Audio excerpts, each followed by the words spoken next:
Sinalubong ng Overseas Workers Welfare Administration ang ilang OFW na nagbalik bansa ngayong Kapaskuhan. At may ulat on the spot si Maki Pulido. Maki!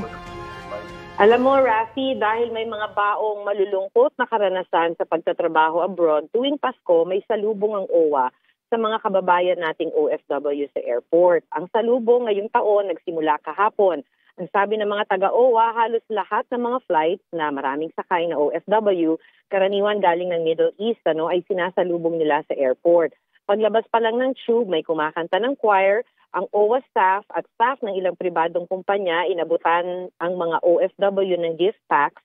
Ilan sa mga OFW, lalo na yung mga distressed OFWs na kinailangang i-repatriate, dinala muna sa holding area. Doon nagka-raffle pa. May cash prize na 10,000 hanggang 50,000 pesos. At marami dun sa mga distressed OFWs nakatanggap ng 10,000 cash prize.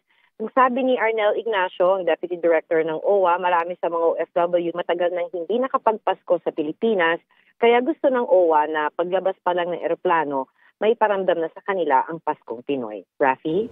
Maraming salamat, Maki Pulido.